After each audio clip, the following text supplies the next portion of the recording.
보디발의 아내는 그의 주인이 자기의 집으로 돌아오자 요셉을 모함하기 시작했습니다. 당신이 우리에게 데려왔던 그 히브리 종이 나를 희롱하려고 내게로 들어왔습니다. 그래서 내가 소리를 질렀더니 그가 그의 옷을 내게 버려두고 도망 나갔습니다. 어떻게 이럴 수가 있습니까? 그 증거로 자기의 손에 들려 있었던 그 요셉의 옷을 제시하면서 자기 주인에게 요셉을 모함한 것입니다. 19절입니다. 그의 주인이 자기 아내가 자기에게 이르기를 당신의 종이 내게 이같이 행하였다 한 말을 듣고 심히 노한지라. 당신의 종이 나에게 이 같은 행패를 부렸습니다 라는 아내의 말을 듣고 그의 주인 보디발은 분노가 치밀어 올랐습니다. 그의 주인이 심히 노한지라. 그의 주인은 아내의 거짓말을 그대로 믿었습니다. 그의 아내의 거짓 진술을 전혀 의심하지 않았습니다. 그의 아내에게 그 사건이 언제 일어났냐? 어떻게 해서 그 사건이 일어났냐? 그 사건이 일어났을 때 혹시 주변 사람들이 있었냐? 그 주변 상황에 대해서 여쭈어 보지도 않고 물어보지도 않았고, 심지어는 집안 사람들을 불러놓고 그 일에 대해서 여쭈어 보지도 않았습니다. 심지어는 요셉을 불러놓고 요셉에게 변호할 기회도 주지 않고 변호할 기회조차도 허락하지 않았습니다. 희롱을 당했다는 아내의 말을 듣자마자 감정이 폭발하면서 화를 낸 것입니다. 조금만 신중하게 그동안의 아내의 언행, 좀 그런 성향이 있는 여자였거든요. 그의 아내의 어떤 성격, 그의 아내의 삶의 스타일, 이런 것을 생각해 보았더라면 이렇게까지 분노하지는 않았을 겁니다. 왜냐하면 요셉에게 이렇게 모함할 정도라면 그 여인이 살아온 삶의 과정은 이런 일들이 가끔씩은 있었을지도 모르기 때문입니다. 그리고 요셉을 불러놓고 네가 나에게 이렇게 충성된 종이었는데 어쩌다가 이런 범죄를 저지르게 되었느냐, 몇 가지 질문만 던졌어도 그 사건의 진위 여부를 어느 정도는 파악할 수 있었을 것입니다. 그러나 감정이 이미 폭발했던 보디발에게는 어떤 것도 보이지 않았고 어떤 말도 들리지 않았습니다. 이미 화가 치밀어 오른 상태였기 때문에 분별력을 상실한 상태였고, 모든 감각이 마비되어 모든 감각은 합당한 그 정상적인 기능을 발휘하지 않고 있었습니다. 20절 말씀입니다. 이에 요셉의 주인이 그를 잡아 옥에 가두니 그 옥은 왕의 제수를 가두는 곳이었더라. 요셉이 옥에 갇혔으나.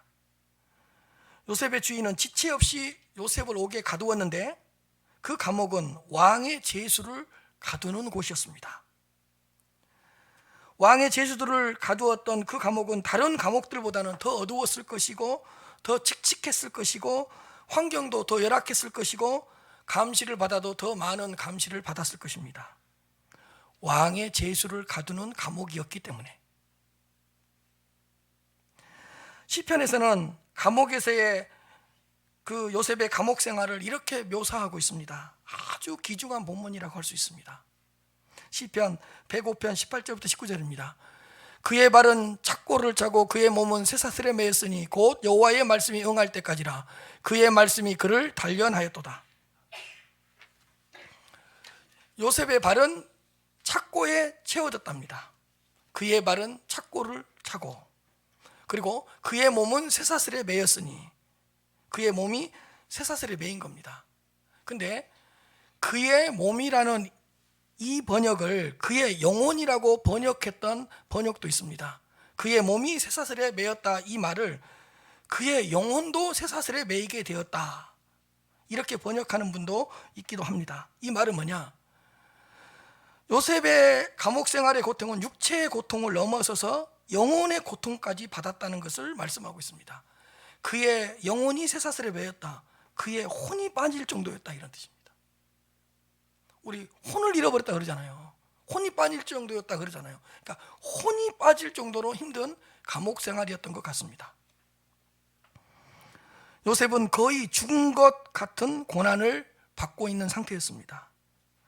반쯤 죽은 상태. 우리 보통 반쯤 죽은 상태라 그러잖아요.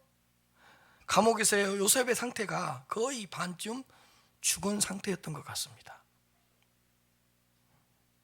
그런데 19절 말씀에는 요셉이 언제까지 이런 고난을 받아야 하는지, 그리고 요셉이 이런 고난을 받아야 하는 목적과 이유가 뚜렷하게 설명되어 있습니다. 요셉은 언제까지 이런 고난을 받아야 합니까? 곧 여호와의 말씀이 응할 때까지입니다.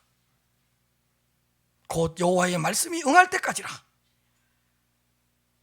여호와의 말씀이 응할 때까지. 여호와의 말씀이 응할 때까지 요셉은 감옥에서 고난을 받아야 했습니다. 더 이상 떨어질 수 없는 밑바닥까지 떨어졌습니다. 더 이상 잃을 것이 없을 만큼 모든 것을 이제는 다 잃었습니다. 더 이상 이제 빼앗길 것도 없습니다. 다 빼앗겨서. 요셉을 도와줄 사람도 없었습니다. 요셉이 붙잡을 수 있었던 것은 아무것도 없었습니다. 그렇다면 요셉은 언제까지 이런 고난을 받아야 합니까? 곧 여호와의 말씀이 응할 때까지라. 요셉에게 약속하셨던 그 여호와의 말씀이 응할 때까지, 요셉을 통해서 이루실 하나님의 작정이 이루어질 그때까지 요셉은 감옥에서 고난을 받아야 했습니다. 여호와의 말씀이 응할 때까지 요셉은 감옥에서 모진 고난을 당해야 했던 것입니다. 두 번째로, 왜 이런 극심한 고난을 당해야 합니까? 요셉이 이런 고난을 당해야 하는 목적과 이유는 무엇입니까? 요셉을 단련하기 위해서입니다. 그의 말씀이 그를 단련하였도다. 그의 말씀이 그를 단련하였도다. 단련되지 않으면 자주 무너지고 하찮은 것에 실망하고, 단련되지 않는 신앙은 작은 시험에도 무너지고, 단련되지 않는 신앙인은 너무 쉽게 불평하고 너무 쉽게 원망을 하게 됩니다. 신앙이 단련되어 있지 않으면 너무 비본질적인 것에 대해서 너무 예민하게 반응하고 너무 신경을 많이 쓰게 됩니다. 중요하지도 않는 그 비본질적인 것에 대해서 시간과 은사와 물질과 에너지를 너무 많이 허비하게 됩니다. 단련되지 않으면. 이런 거죠. 여러분, 더러운 옷을 세탁기에 넣고 1시간 정도 돌립니다. 1시간 정도 돌리면 세탁기 안에서 옷이 막 위로 아래로 좌우로 막 씻겨지고 이제 세탁이 되는 거죠. 1시간 정도 돌리면 옷에 묻어 있었던 지저분하고 더러운 것들이 모두 빠져나가고 옷이 깨끗해지는 것을 볼 수 있습니다. 그게 단련이죠.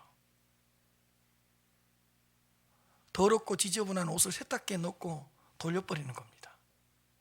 그러면 그 옷에 묻어있던 더럽고 지저분한 것들은 싹 빠져나가고 옷이 깨끗하게 나옵니다. 여호와는 요셉 안에 깊이 잠복해 있었던 영적인 불순물, 영적인 찌꺼기, 영적인 자만심을 감옥이라는 세탁기에 집어넣고 다 빼낸 것입니다. 요셉에게 찌들 대로 찌들어져 있는 지저분하고 더럽고 인간적인 모든 때를 감옥이라는 세탁기 안에 집어넣고 돌려서 다 빼내는 것입니다. 감옥은 요셉을 죽이는 곳이 아니라 요셉을 단련하는 훈련의 장소였습니다. 티끌만큼이라도 자신을 의지하려고 하는 그런 교만을 벗겨내는 영적인 용광로였습니다. 요셉이 스스로 티끌만큼이라도 하나님 없이 나 혼자 뭔가를 할 수 있다, 하나님이 도와주지 않아도 나는 뭔가를 할 수 있다, 이 티끌만큼이라도 이런 자만심이 없도록 이렇게 감옥 안에서 훈련시키시고 단련을 시키신 것입니다. 그런데 여호와의 말씀이 요셉을 단련하였다고 말씀하고 있습니다. 참 소중한 말씀입니다. 여호와의 말씀이 그를 단련하였도다. 이 해석을 찾아보려고 몇 가지 주석을 찾아봤는데 명확한 해석이 없었습니다. 여호와의 말씀이 그를 단련하였도다. 저는 이렇게 해석하고 싶습니다. 여호와는 감옥 안에 있는 요셉에게 자주 하나님의 말씀을 들려주었던 것 같습니다. 요셉이 감옥 안에서 힘들어하고 지칠 때마다 하나님께서는 지속적으로 요셉에게 너는 이 과정을 겪어야 돼, 너는 이 고난을 통과해야 돼, 네가 이 감옥 안에서 단련되지 않으면 쓰임받지 못할 거야. 여호와께서는 감옥 안에 있는 요셉에게 지속적으로 끊임없이 여호와의 말씀을 베풀어 주셨던 것 같습니다. 그 말이 여호와의 말씀이 그를 단련하였도다라는 그런 뜻인 것 같습니다. 지금 이 시간에도 여러 가지 고난과 어려움이 있지만 여러분들이 하나님의 말씀을 듣고 설교를 들으면서 여러분들의 심령이 단련되고 여러분들의 믿음이 단련되고, 그래 이 말씀 붙잡고 살아야지, 이렇게 단련을 받은 것처럼 감옥 안에 있는 혼이 빠질 정도로의 큰 고통을 당하고 있는 요셉에게 하나님께서는 지속적으로 끊임없이 하나님의 말씀을 통해서 찾아오시고 다가왔던 것입니다. 요셉은 그 여호와의 말씀을 붙잡고 인내하며 참았습니다. 여호와께서 주신 그 여호와의 말씀을 의지하면서 감옥 안에서 버티면서 기도했습니다. 여호와의 말씀을 생각하면서 소망을 갖게 되었고 소망 가운데 거하게 되었습니다. 여호와의 말씀이 요셉을 단련시켰습니다. 여호와의 말씀으로 단련되면서 요셉은 끝까지 감옥에서 끝까지 이겨낼 수 있었고 승리할 수 있었던 것입니다. 여호와의 말씀이 그를 단련하였도다.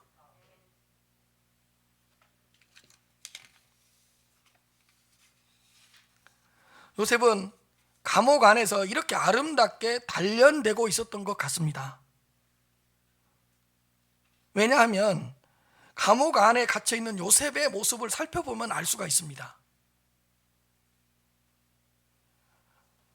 감옥 안에 있는 요셉의 모습을 살펴보면 첫째로 하나님께 대한 불평이 없습니다. 내가 보디발의 집에서 믿음으로 산 결과가 이것입니까? 내가 보디발의 집에서 그렇게 성실하게 충실하게 일했는데 하나님 어찌하여 나를 이렇게 만들어버렸습니까? 하나님에 대한 불평과 원망이 없습니다. 두 번째로 사람에 대한 원망도 없습니다. 보디발의 아내 두고 보자. 그리고 그 자기 아내가 어떤 여자인 줄 알면서도 그 아내의 말을 그대로 믿고 사실 여부를 확인하지도 않고 나를 감옥에 쳐넣은 보디발 두고 봅시다. 아니 형들이 나를 여기까지 팔아가지고 내가 이렇게 된 거 아니야. 사람에 대한 원망도 저주도 시기도 없었습니다. 세 번째로 신세 타령도 하지 않았습니다. 내가 그러면 그렇지, 이게 내 팔자지 뭐. 내 인생에 잘 될 일이 있겠어? 나는 항상 이랬어. 자신의 신세를 한탄하면서 우울해하지도 않았고 깊은 시리에 빠지지도 않았습니다. 누구의 탓도 하지 않았고 어떤 환경의 탓도 하지 않았습니다. 심지어는 부정적인 생각에 사로잡혀 자살하지도 않았습니다. 이 정도면 자살을 생각합니다. 이 정도면. 여러분, 해야 하는 것을 하는 것도 단련이지만 하지 않아야 하는 것을 하지 않는 것도 단련입니다. 요셉은 해야 할 일도 했지만 하지 않아야 될 일을 하지 않았습니다. 하나님께 불평하지 않았습니다. 사람을 저주하기나 탓하지도 않았습니다. 자기의 신세 타령을 하지 않았습니다. 여러분, 해야 되는 것을 하는 것도 단련이지만 하지 않아야 되는 것을 하지 않는 것도 큰 단련의 시간입니다. 사랑하는 성도 여러분, 여호와의 말씀이 응할 때까지 고난을 이겨내시기를 바랍니다. 하나님의 작정의 끝은 고난이 아니라 축복이라는 것을 기억하시기를 바랍니다. 여러분들에게 주신 여호와의 말씀의 끝은 회복이라는 것을 기억하시기를 바랍니다. 그리고 그때그때 들려주시는 여호와의 말씀으로, 하나님의 말씀으로 훈련받고 단련을 잘 받으시기를 바랍니다. 설교를 들으시면서, 말씀을 읽으면서, 성경을 읽으면서 여러분들에게 주신 말씀들을 통해 여러분들의 심령이 단련되고 여러분들의 믿음이 단련되고 여러분들이 더욱더 훈련받고 단련되는 그런 과정이 되었으면 좋겠습니다. 여호와께서 들려주신 그 말씀을 붙잡고 고난 가운데서 더 정결한 순금으로 거듭나시기를 주님의 이름으로 축복합니다. 21절 말씀입니다.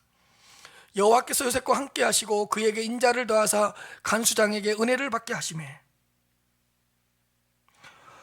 감옥 안에 갇혔으나 여호와께서는 감옥 안에서도 요셉과 함께 하셨다고 말씀하고 있습니다. 그리고 요셉에게 인자를 더하셔서 간수장에게 은혜를 받게 하셨습니다. 여호와는 감옥 안에 있는 요셉에게서 한 번도 떠나지 않았고 매 순간 함께 해주셨습니다. 여러분, 여기 보세요. 가끔가다 우리가 이렇게 해요. 하나님이 나와 함께 하셨군요. 없다가 함께 해서 내가 발견한 것이 아니라 계속 함께 하셨는데 내가 이제 눈을 떠서 알게 된 것입니다. 하나님이 떠나셨다가 이제 와서 하나님이 나와 함께 하셨구나, 이걸 알게 된 것이 아니라 오래전부터 우리들과 함께 하셨는데 이제 내가 깨닫게 된 것이라고요. 하나님은 요셉을 떠난 적도 없고 버린 적도 없고 요셉과 함께 하시지 않는 적이 한 번도 없었다는 것입니다.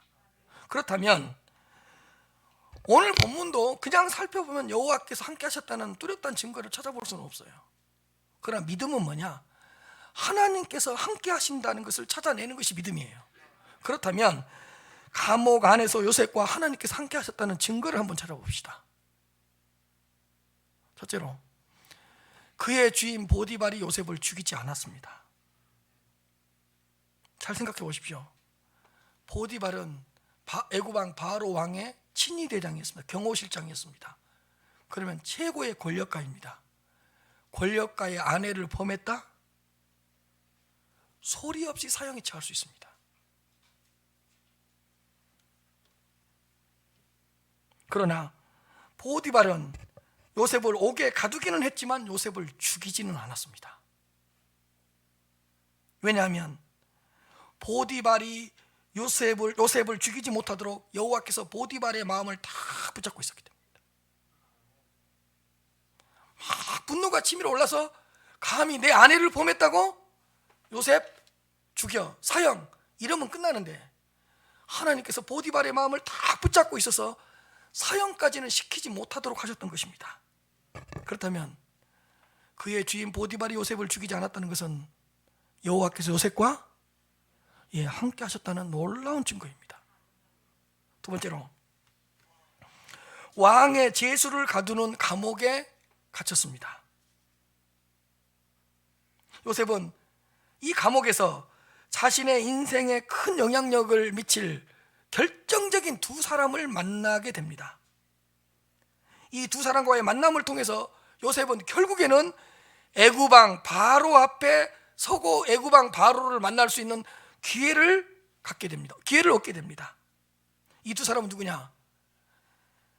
애굽왕 바로왕 옆에서 술을 따라주는 술 맡은 관원장이었고 떡을 구워서 드리는 떡 맡은 관원장이었습니다. 감옥 안에서 이 두 사람을 만납니다. 창세기 40장 1절부터 4절 말씀입니다. 그 후에 애굽 왕의 술 맡은 자와 떡 굽는 자가 그들의 주인 애굽 왕에게 범죄한지라. 무슨 죄를 범했는지는 모르는데 애굽 왕에게 죄를 범했어요. 바로가 그 두 관원장 곧 술 맡은 관원장과 떡 굽는 관원장에게 노하여 그들을 친위 대장의 집안에 있는 옥에 가두니 곧 그 다음이 중에 뭐라고요? 예, 요셉을 가두었던 곳이니라. 요셉이 갇힌 곳이니라. 친위 대장이 요셉에게 그들을 수송들게 하며 요셉이 그들을 섬겼더라. 그들이 갇힌 지 여러 날이었더라.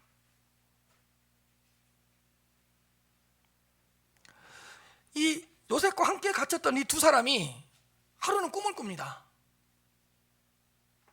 꿈을 꾼데 꿈을 해석할 수가 없는 거예요. 근데 요셉이 그 꿈을 해석을 해줘요.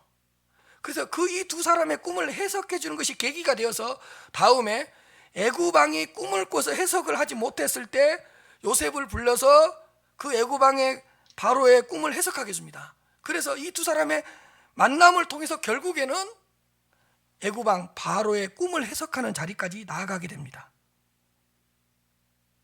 그렇다면 여러분, 요셉이 왕의 제수들이 갇히는 곳에 갇혔다는 것도 여호와께서 함께 하셨다는 그 증거이지 않습니까? 또 요셉이 갇혀 있는 그곳에 애굽 왕 바로의 술 맡은 관원장과 떡 맡은 관원장이 요셉이 갇힌 감옥으로 왔다는 것도 하나님께서 요셉과 함께하고 있다는 증거 아닙니까? 더군다나 4절을 보니까 그 많은 사람 중에 친위 대장이 요셉에게 그 두 사람을 수송들게 합니다. 그 요셉은 그 떡 맡은 관원장과 술 맡은 관원장하고 관계를 쌓아가고 친밀한 관계를 유지하면서 많은 이야기를 나눴을 것입니다. 그런데 하루는 꿈 이야기를 해요. 그래서 요셉이 해석해 준 겁니다. 그렇다면 친위 대장이 요셉에게 그들을 수송들게 하는 것도 여호와께서 요셉과 함께 했다는 증거 아닙니까?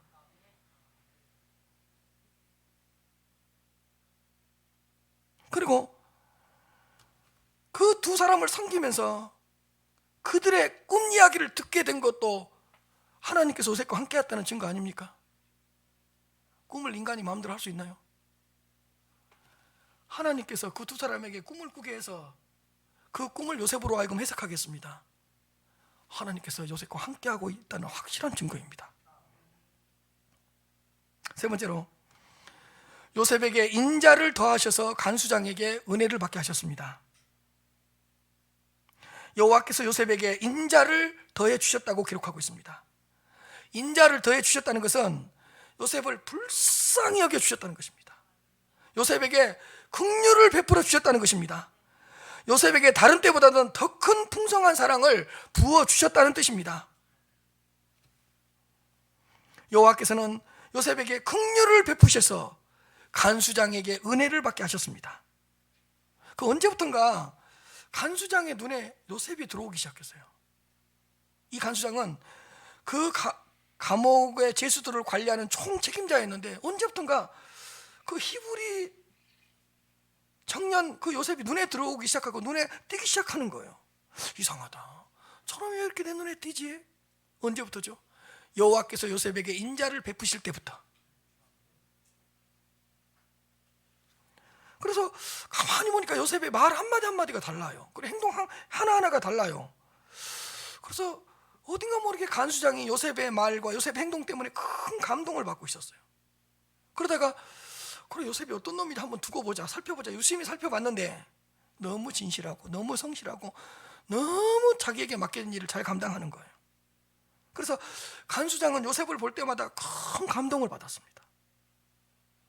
여러분, 여호와께서 요셉에게 인자를 더하사 간수장에게 은혜를 받게 하셨더니, 여러분 여기서 우리는 중요한 두 가지 교훈을 얻을 수 있습니다. 첫째로, 사람의 마음을 움직이시는 분은 여호와라는 사실입니다. 여호와께서는 간수장의 마음을 막 흔들어서 간수장의 마음을 감동시키셔서 요셉에게 은혜를 베풀게 하셨습니다. 그냥 여호와께서 이 간수장의 마음, 간수장의 생각, 여호와의 마음을 딱 붙잡고 있으셔서 요셉에게 막 은혜를 베풀 수 있도록 하는 거예요. 요셉에게 더 많은 신경을 쓰게 하는 거예요. 왜요? 사람의 마음을 움직이시는 분은 누구죠? 여호와이기 때문이에요. 여러분, 사람의 마음을 내가 움직일 수 있습니까? 남편의 마음을 아내가 움직일 수 있습니까? 아내의 마음을 남편이 움직일 수 있습니까? 아닙니다. 사람의 마음을 움직이시는 분은 누구죠? 여호와입니다. 여호와께서 간수장의 마음을 다 움직이셔서 은혜를 베풀게 하는 거예요. 제가 조금 전에 말했지만 여호와께서 보디발의 마음을 다 붙잡으셔서 요셉을 사형시키지 못하도록 붙잡아 주신 거예요.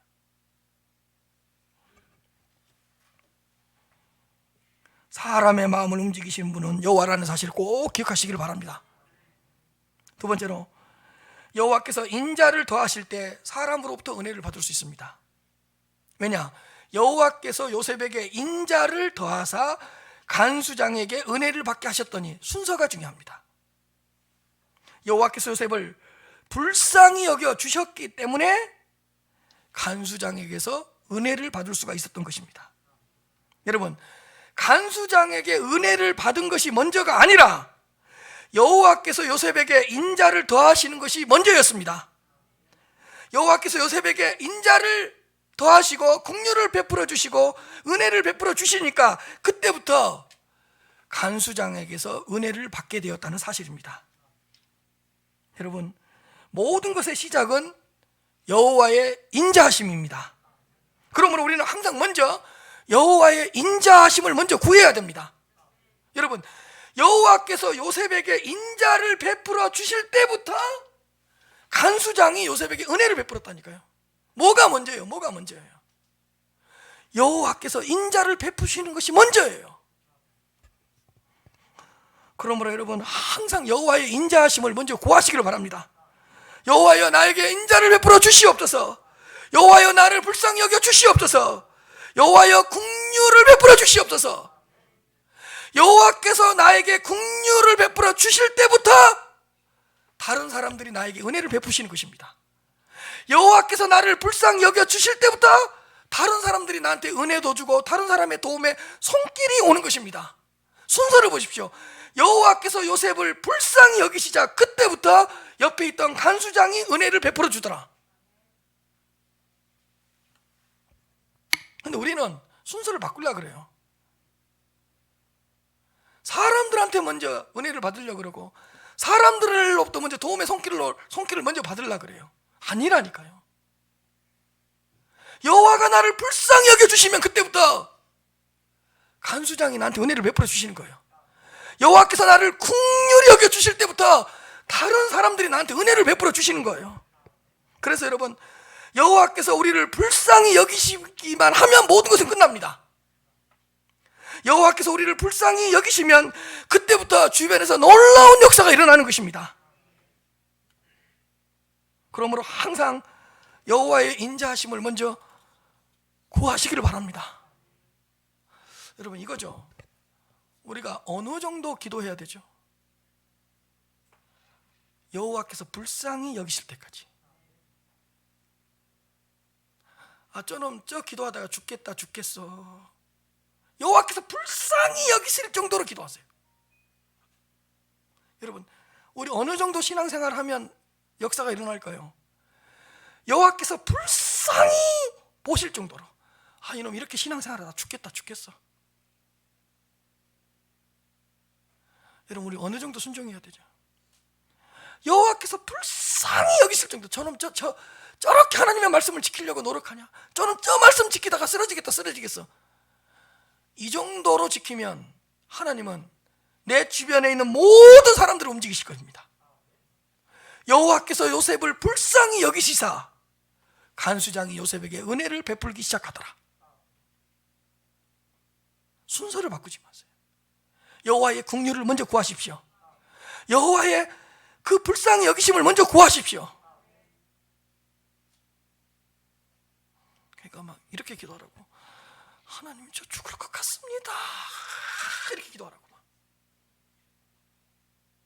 저놈 죽겠어. 저놈 저러다가 쓰러지겠다. 저렇게 기도하다가 어떻게 되겠다. 그럼 하나님이 불쌍히 여겨준다고요.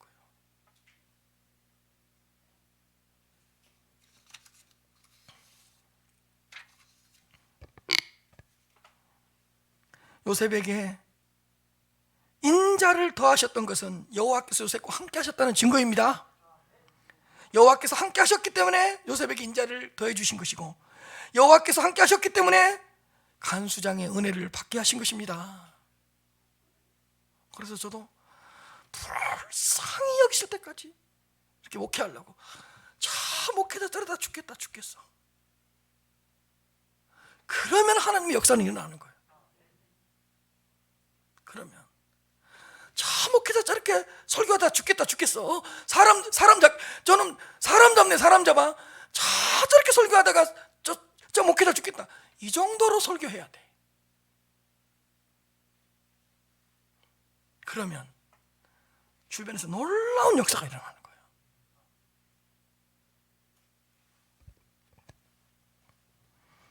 여호와께서는 감옥 안에 있는 요셉에게서 한순간도 눈을 떼지 않았습니다.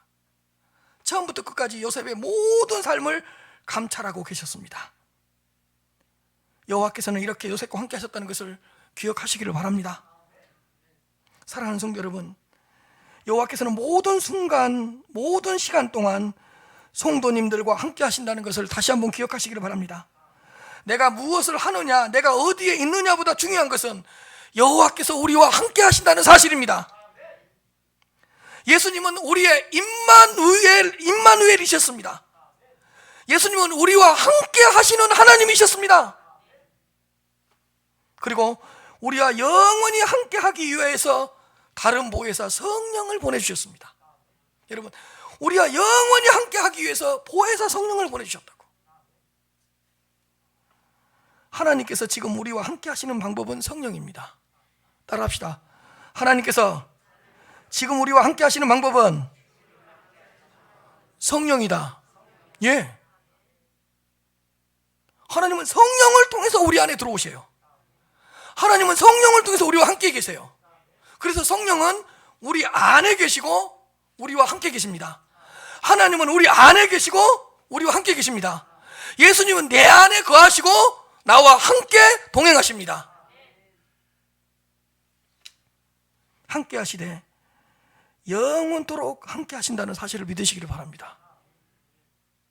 그렇다면 간수장에게 은혜를 받은 요셉은 어떻게 되었습니까? 22절 23절입니다.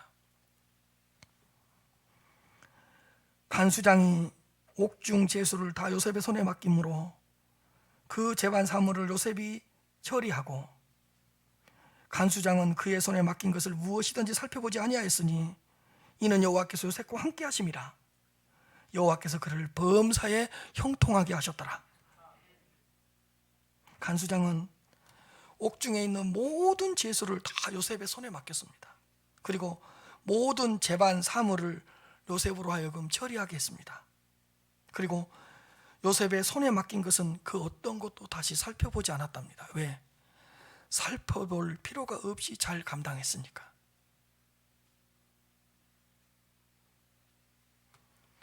살펴보지 않아도 될 정도로 일처리를 잘했으니까.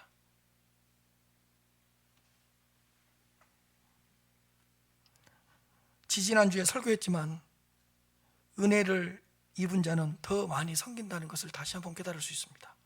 간수장에게 은혜를 받자 간수장이 더 많은 일을 맡겼습니다.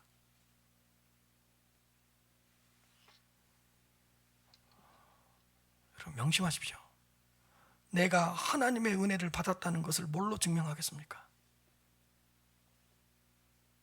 하나님의 일을 하십시오.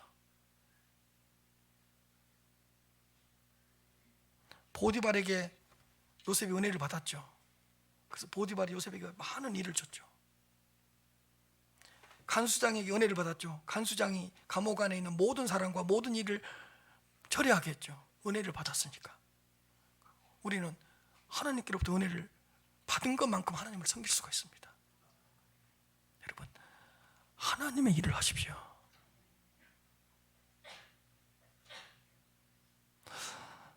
가끔 가다가 죽음에 대해서 생각해 볼 때가 참 저는 많습니다. 저는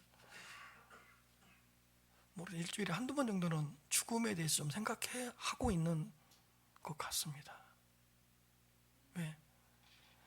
죽음 앞에 나를 세워보면 중요한 것이 보여요. 내가 하나님 앞에 딱 죽어서 섰을 때 뭐 내놓을 거예요? 뭐 내놓을 거예요? 나는 죽어서 하나님 앞에 섰을 때 뭐 내놓지? 하나님의 일을 한 걸 내놓을 수 있습니다.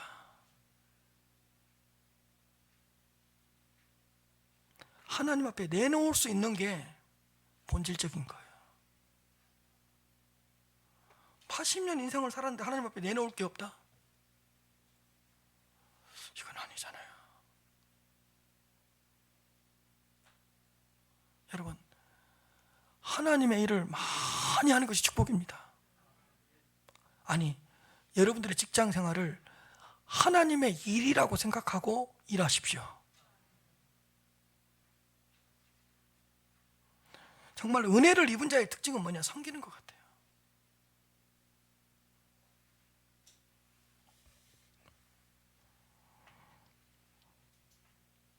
요셉은 감옥 안에서도 더 많이 섬겼습니다. 간수장은 여호와께서 요셉과 함께 하시는 것을 보았고 그 여호와께서 요셉을 범사에 형통하게 하신다는 것도 깨달았습니다.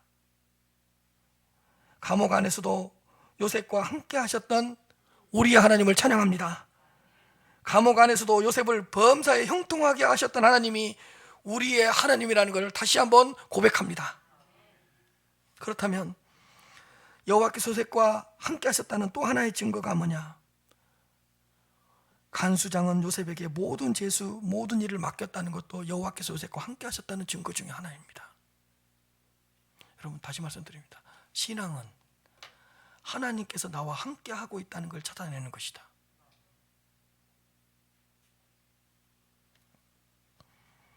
여러분, 요셉이 갇힌 감옥은 그의 주인의 집에 있는 감옥이었다고 기록되어 있습니다. 여러분, 그의 주인의 집에 있는 감옥이었어요. 그러므로 그 간수장은, 감옥의 총책임자인 간수장은 보디발의 수하에 있는 자입니다. 그런데 그 간수장은 그 주인의 허락도 없이 요셉에게 은혜를 베풀었고 요셉에게 모든 죄수들과 그 감옥의 모든 일을 처리하겠습니다. 이 일은 상당히 위험을 감수했던 일입니다. 왜냐하면 여러분, 그 주인의 아내를 범해서 모함을 받아서 지금 감옥 안에 갇혔어요. 그럼 눈에 가시는, 지금 보디발의 그의 주인 보디발의 눈에 가시는 누구죠? 요셉이잖아요. 근데 주인의 허락도 없이 요셉에게 은혜를 베풀어 준다? 이 사실을 알게 되면 간수장은 어떻게 되는 거예요? 굉장히 많은 것을 잃을 수 있습니다. 피해를 당할 수 있습니다. 근데 주인의 허락도 없이 간수장이 요셉에게 은혜를 베풀었다? 이것은 모든 것을 잃어버릴 각오를 하고 모든 위험을 감수하겠다는 그 간수장의 의지입니다.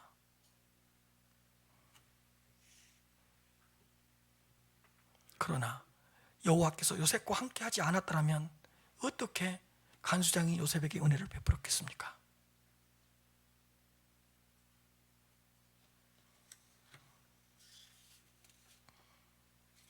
여호와께서 요셉과 함께하고 있다는 사실을 알고 있었기 때문에 간수장은 요셉에게 모든 죄수를 맡길 수가 있었던 것입니다. 여호와께서 요셉이 하는 모든 일에 범사에 형통하게 하신다는 것을 알고 있었기 때문에 요셉에게 감옥 안에 있는 모든 재반 사항을 맡길 수가 있었던 것입니다. 그러니 간수장이 요셉에게 모든 죄수와 모든 일을 맡겼다는 것도 여호와께서 요셉과 함께 하셨다는 놀라운 증거입니다. 사랑하는 성도 여러분, 이렇게 감옥 안에서도 요셉과 함께 하셨다는 것을 기억합시다. 요셉이 감옥 안에 있었느냐 감옥 밖에 있었느냐가 중요한 게 아니에요.